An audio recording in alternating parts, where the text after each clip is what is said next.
हाँ तो नमस्कार मेरे भाइयों बहनों। मैं आपका धीरज गिरी और मैं आपको इसी प्रैक्टिस के माध्यम से आपको पूरी वर्णमाला लमसम 50% से ऊपर वर्णमाला इसी प्रैक्टिस के सहारे मैं आपको वर्णमाला पूरी सिखा दूंगा। तो आप मेरे चैनल पर नए हैं तो हमारे चैनल को सब्सक्राइब करें और हमारी इस सीरीज़ से जुड़ने के लिए हमारे चैनल को सब्सक्राइब करें और बेल आइकन प्रेस करें। और मैं हर एक टॉपिक के MCQs कराऊंगा जो पेपर में आए हुए हैं। अगर आप इन MCQs को कर लेते हैं तो इनसे आपको कई क्वेश्चन देखने को मिलेंगे। हाँ तो तैयार करते हैं यानी रेडी करते हैं। चलो तो इसमें पूछा है वर्ण किसे कहते हैं। वर्ण हमारा बना कैसे है। वर्ण हमारा वर्णमाला से बना है। वर्णमाला से बना है। वर्णमाला के अंतर्गत हम छोटे आ से लेके बड़े ओ तक 11 स्वर पढ़ते हैं और का से लेके माँ तक व्यंजन पढ़ते हैं। और भी इसमें इनके व्यंजन और स्वर हैं उनको हम बाद में देखेंगे। वीडियो के सहारे आगे बढ़ते जाएंगे। तो वर्णमाला जो हमारा मिलके बना है, वर्णमाला हमारा दो शब्दों से मिलके बना है। वर्ण प्लस माला।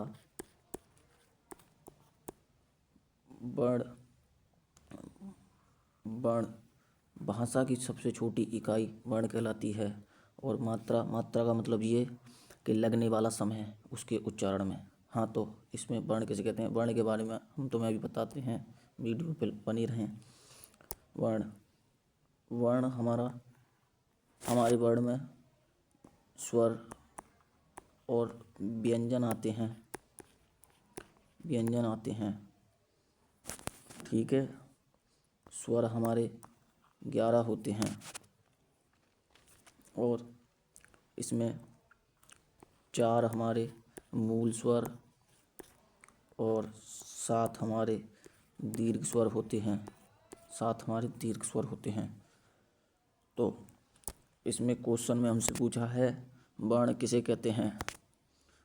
तो वर्ण भाषा की लघुत्तम इकाई को व्यंजन कहते हैं। इसे भी नहीं, किसी भाषा के लघुत्तम स्वर को इसे भी नहीं। ये दोनों इसके अंतर्गत आते हैं, वर्ण के अंतर्गत। और इसमें तीसरा क्वेश्चन दे रखा है, आंसर दे रखा है भाषा की लघुत्तम सार्थक ध्वनियों को। तो इसमें जो हमारा राइट आंसर होगा वो ऑप्शन नंबर हमारा सी होगा। सी हमारा राइट आंसर होगा। चलो तो बढ़ते हैं नेक्स्ट क्वेश्चन पर। हाँ तो भाइयों ये हमारा क्वेश्चन नंबर 2 है और इसमें पूछा है भाषा की सार्थक लघुत्तम इकाई यहाँ से यानी कि सबसे लघुत्तम इकाई कौन सी है भाषा की। अगर मैं तुम्हें कुछ बताना चाहता हूँ, वर्ण और ध्वनि समान होती हैं। वर्ण हमारी भाषा की लिखित सबसे छोटी मात्रा मानी जाती है और ध्वनि हमारी मौखिक सबसे छोटी भाषा है। मौखिक ये हमारी मौखिक सबसे छोटी भाषा की मात्रा है। और वर्णों को जोड़कर हमारा अक्षर बनता है और अक्षरों को जोड़कर हमारा शब्द बनता है। शब्द को हम पद भी कह देते हैं और शब्दों को जोड़कर हमारा पदबंध बनता है और पदबंधों को जोड़कर हमारा उपवाक्य बनता है और वाक्यों को जोड़ देते हैं तो हमारा उपवाक्यों को जोड़ देते हैं तो हमारा वाक्य बनता है। इस प्रकार से हमारी क्रम बाई क्रम चलते हैं। तो भाषा लिखित रूप से सबसे छोटी भाषा की ध्वनि वर्ण है, मौखिक रूप से हमारी ध्वनि है, और इसमें और हमारी सार्थक रूप से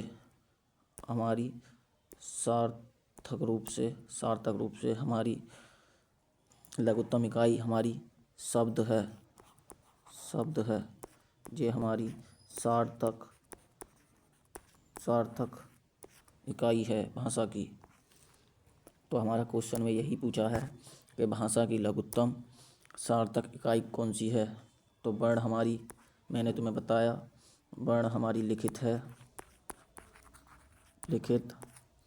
और वाक्य हमारा उपवाक्यों को जोड़ के बनता है, और शब्द हमारी सार्थक लघुत्तम इकाई है, और उपवाक्य से वाक्य बनता है। तो हमारा राइट आंसर शब्द होगा। इसमें सार्थक पूछा है तो हमारा राइट आंसर शब्द होगा। तो चलिए देर ना करते हुए अगले क्वेश्चन की तरफ बढ़ते हैं।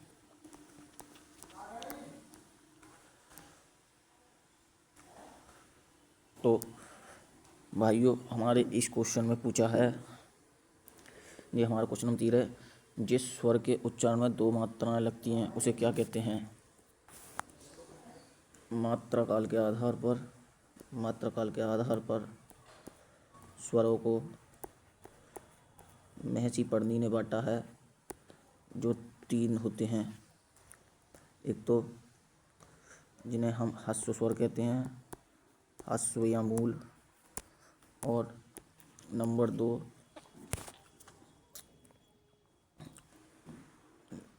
ह्रस्व या दीर्घ, और नंबर 2 लघु, और नंबर 3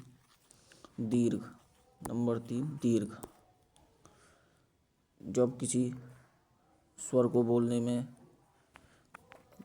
मात्रा का प्रयोग नहीं होता और एक झटका में हो जाते हैं तो हमें उसे ह्रस्व स्वर कहते हैं, और जिसमें एक मात्रा का समय लगता है जिस स्वर को बोलने में, उसे लघु स्वर, और जिस स्वर को बोलने में 2 मात्राओं का समय लगता है उसे हम दीर्घ स्वर कहते हैं। तो आइए क्वेश्चन में क्या पूछा है। क्वेश्चन में हमसे पूछा है कि 2 मात्राएं लगती हैं तो वह स्वर कौन सा कहलाता है। मूल स्वर मैंने तुम्हें बता ही दिया, इसमें कोई मात्रा नहीं लगती। संयुक्त स्वर हम आगे जाके पढ़ेंगे। संयुक्त स्वर वो होते हैं जो जुड़ के बनते हैं, जैसे छोटा आ प्लस ई से मिलकर तुम्हारा छोटा ए बनता है। इसी प्रकार छोटा आ प्लस ई ए से मिलकर हमारा बड़ा ए बनता है। इसी प्रकार आ प्लस ऊ मिलकर, छोटा ऊ मिलकर हमारा ओ बनता है, छोटा ओ बनता है। और जब छोटे आ प्लस छोटे ओ को मिला देते हैं तो हमारा बड़ा ओ बनता है।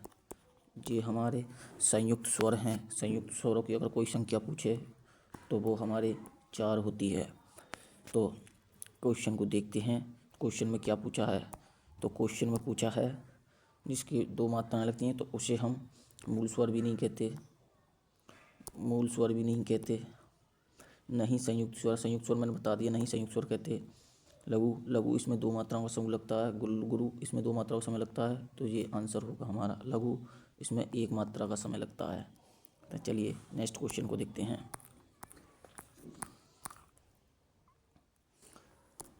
हाँ, तो ये हमारा क्वेश्चन नंबर 4 है। हम इसमें देखते हैं क्वेश्चन में पूछा क्या है हमसे। इसमें पूछा है इनमें से समृद्ध स्वर को कौन सा है। समृद्ध स्वर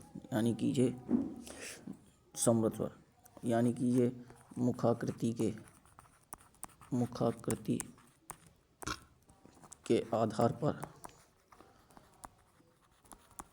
बांटा गया है। इसके आधार पर 4 प्रकार के स्वर होते हैं जिनको हम आगे डिस्कस करेंगे। तो इसमें पूछा है समृद्ध स्वर कौन सा है। समृद्ध स्वर जिनमें बहुत कम मुंह खुलता है, ना कि समान। तो इसमें नहीं तो हमारा ओ है, नहीं, बड़ा ओ है। नहीं, हमारा छोटा आ है। इसमें हमारा राइट आंसर ई है। और समृद्ध स्वर के अंतर्गत 5 स्वर आते हैं। छोटी ई, छोटा बड़ी ई, छोटा ऊ, बड़ा ऊ और रे से ऋषि, ये समृद्ध स्वर के अंतर्गत आते हैं। तो चलिए आगे बढ़ते हैं। हाँ, तो इस क्वेश्चन में पूछा है ध्वनि किसकी लघुत्तम इकाई है। इसमें पूछा है ध्वनि किसकी लघुत्तम इकाई है। ध्वनि मैंने तुम्हें बता ही दिया, ध्वनि हमारी भाषा की लघुत्तम इकाई है, सबसे छोटी। तो इसमें भाषा है, भाषा राइट आंसर है। और जिस शब्द, जिस भाषा की सार्थक इकाई है, ये सार्थक इकाई है। तो अगला क्वेश्चन पे आगे बढ़ते हैं और देखते हैं क्या है। तो क्वेश्चन में हमसे पूछा है इनमें से किस शब्द में री की मात्रा का उपयोग किया गया है। इसमें पूछा गया है कि री में कौन सी मात्रा का प्रयोग हुआ है। नहीं तो हमारी वृष्टि होती है, क्रिया भी नहीं होती है। नहीं, तालू से नहीं बोला जाएगा, तालू से नहीं बोला जाएगा। ये हमारा मूर्धा से बोला जाएगा। री हमारा मूर्धा से बोला जाता है। बोल के देखो, री री। मूर्धा उस स्थान को कहते हैं जहाँ जीभ हमारे दांत और मसूड़े की जगह को छूती है, उसे हम मूर्धा कहते हैं। री री वही हमारा मूर्धा है। चलिए तो अगले क्वेश्चन की तरफ बढ़ते हैं और अगला क्वेश्चन देखते हैं। क्वेश्चन नंबर, इसमें पूछा है जो ध्वनियाँ न स्वर हैं न व्यंजन हैं, क्या कहते हैं। नहीं तो स्वर हैं और न व्यंजन हैं, उन्हें क्या कहते हैं। तो अस्वर नहीं होते हैं, नहीं हमारा कोई उभय स्वर होता है हिंदी में, नहीं हमारा अस्वर व्यंजन होते हैं। तो हमारा राइट आंसर अयोगवाह होगा। हमारा राइट आंसर अयोगवाह होगा। अयोगवाह हमारे एक अंग और अ, ये हमारे 2 अयोगवाह होते हैं। ये वर्णमाला में स्वरों से पहले लिखे जाते हैं, पहले लिखे जाते हैं।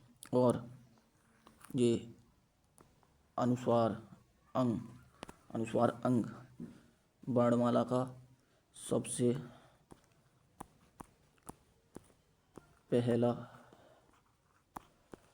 वर्ण है। ये याद रखना और इम्पोर्टेंट है। ये हर बार क्वेश्चन आता है कि वर्णमाला का सबसे पहला वर्ण कौन सा है। तो हमारा अनुस्वार वाला अंग यानी अंगूर, जिसे अंगूर कहते हैं, अंगूर लिखा जाता है अंग, ये हमारा सबसे पहला वर्ण है। ठीक है, तो आगे बढ़ते हैं। हाँ, तो क्वेश्चन में हमसे पूछा है जो ध्वनियाँ ना स्वर हैं और ना व्यंजन हैं, इन्हें हम अयोगवाह कहते हैं। जी तो वही क्वेश्चन है। तो आगे बढ़ते हैं।